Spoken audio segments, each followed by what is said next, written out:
Long time ago, the powerful King Yadu, the patriarch of the dynasty where later Lord Krishna would appear, was traveling through his kingdom.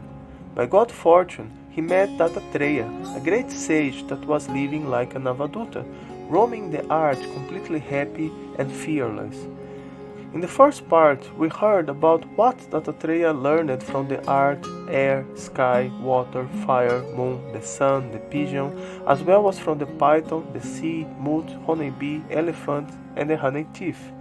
In this second part, we will hear about the other 10 gurus, as well as what he learned from his own body. Because of the knowledge he gained from them, he was able to attain self-realization, and abandoning his possessions and residence, started to travel about the earth in a liberated state. In old times, hunters in the forest used to employ musical instruments to create melodies that would attract deer, allowing the hunters to capture them. By studying the example of the deer, who became the 15th guru, the sage learned that singing and dancing inspired on material topics are capable of attracting the mind of a transcendentalist and bringing him down back to the material platform. By studying the example of the fish, the sage learned another valuable lesson. Thus, the fish became the 16th guru. A fisherman places a bait on a sharp hook and easily attracts fish who are greedy to enjoy the taste of the food. Similarly, people that are too attracted by different tastes and want to try and enjoy all types of food loses all discrimination in their eating habits. For momentary gratification, they eat different types of meat and other items obtained through violence towards other beings, becoming thus entangled in karmic reactions that will bring them future suffering. By maintaining a simple vegetarian diet, a transcendentalist can maintain his life without committing violence. By fasting periodically, one is able to pacify the mind and control all other senses, although the tongue will still desire to taste different types of food. When a transcendentalist is able to finally control the tongue, he becomes fully in control of his senses. The 17th guru is the prostitute Pingala, who used to live in a city called Videha in North India. One day she dressed herself in a very attractive way and waited from sunset until midnight for a customer. Anxious to get some money, she waited in great anticipation, but as time passed, her mind became very uneasy and at the end no man came to see her. In this situation, she began to feel a great detachment and happiness arose in her mind.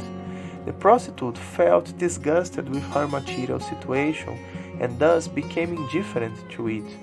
Detachment acts like a sword, cutting to pieces the binding network of material hopes and desires. Fixing herself in meditation upon the personality of Godhead, she achieved transcendental peace. Material desire is the cause of great unhappiness. Conversely, freedom from such desire is the cause of the greatest happiness. Therefore, completely cutting off her desire to get money and enjoy lovers, Pingala very happily and peacefully went to sleep. Another valuable lesson was learned from the hawk or the Kurara bird, the 18th guru. Once a group of large hawks who were unable to find any prey attacked another weaker hawk who was holding some meat.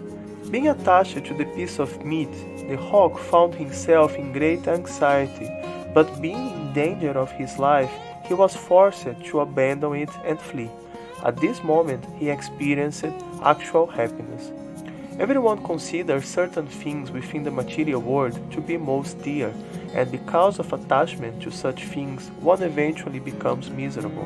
One who understands this gives up material possessiveness and attachment, and thus achieves unlimited happiness. The 19th guru is the child. Children live in a very innocent and carefree way, free from anxiety and concern for reputation, honor, and dishonor. By observing a small child, the sage learned to be happy and free from anxiety, experiencing true love in the spiritual platform. Once, several men arrived to ask for the hand of a young girl whose relatives had coincidentally left the house. She went inside and began to prepare food to serve the unexpected guests by beating rice.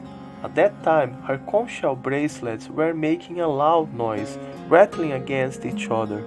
The young girl feared that the men would consider her family to be poor because their daughter was engaged in the menial task of husking rice. Being very intelligent, the shy girl broke the shell bracelet from her arms, leaving just two on each wrist. However, as she continued to husk the rice, the two bracelets on each wrist continued to collide and make noise. Therefore, she took one bracelet off each arm, and with only one left on each wrist, there was no more noise.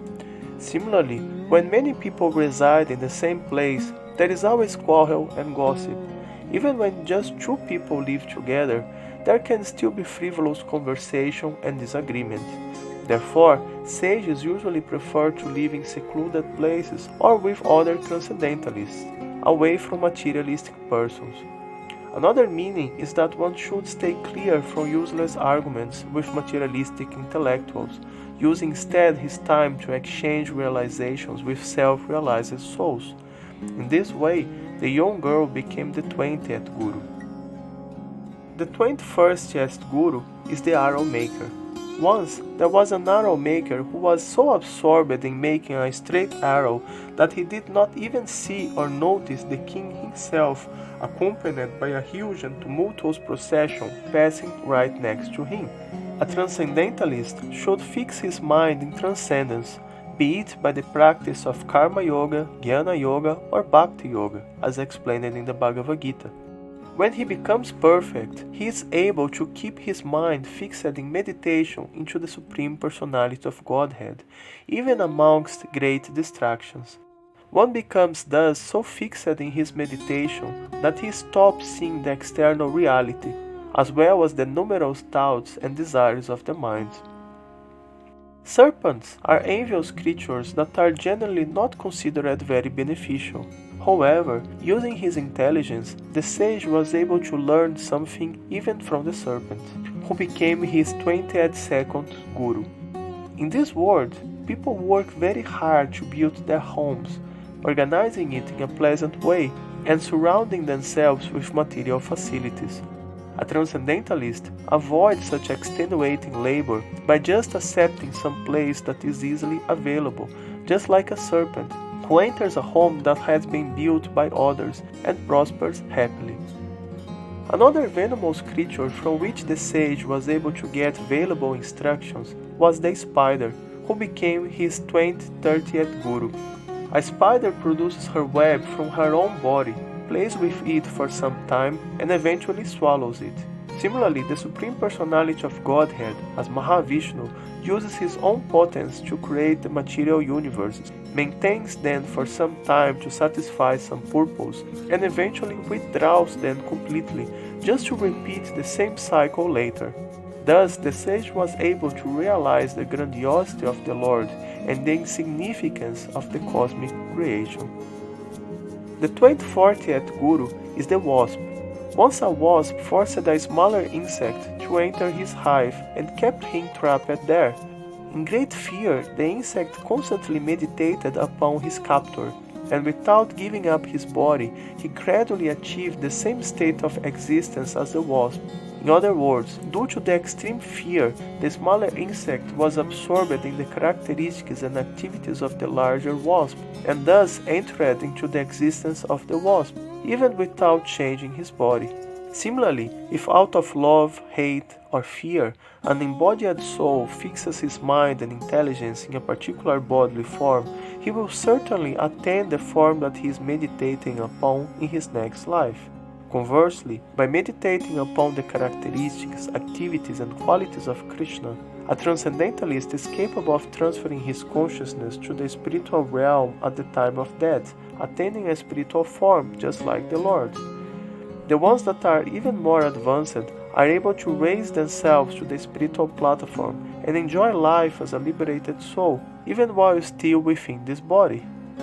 Concluding his teachings, the sage Dattatreya also described the lesson he learned from his own body. From it, the sage learned detachment. The body is subject to creation and destruction, and with the pains that accompany old age, the body always comes to a painful end.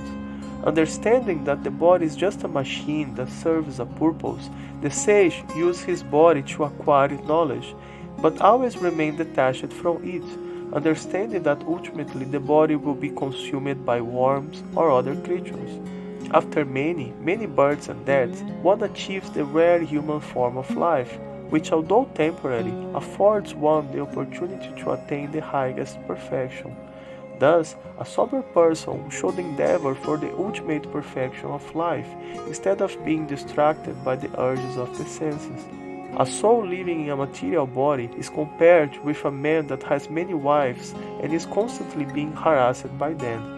He is responsible for their maintenance, and thus all the ladies constantly pull him in different directions, each struggling for her own self-interest. Similarly, the material senses harass the conditioned soul, pulling him in many different directions at once. On one side, the tongue is pulling him to arrange tasty food, then thirst drags him to get a suitable drink. Simultaneously, the sex organs clamor for satisfaction, and the sense of touch demands soft, sensual objects. The belly harasses him until it is filled. The ears demand to hear pleasant sounds, the sense of smell hankers for pleasant aromas, and the fickle eyes clamor for pleasant sights. Thus the senses, organs, and limbs, all desiring satisfaction, pull the living entity in many directions. However, a transcendentalist should understand that these sensual pleasures are available to all forms of life.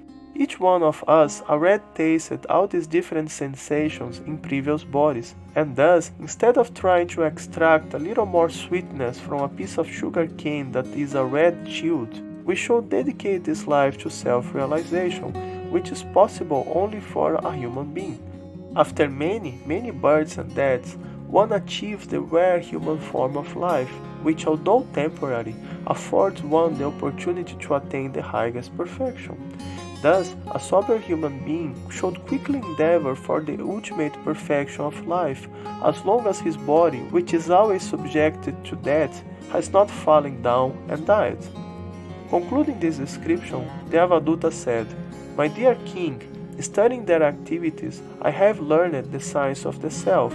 Seeing that the fragile material body is subjected to birth and death, one who is sober should become devoid of material attachment to this body and should properly utilize the rare gift of human life in the pursuit of knowledge, endeavoring always for the achievement of the highest goal."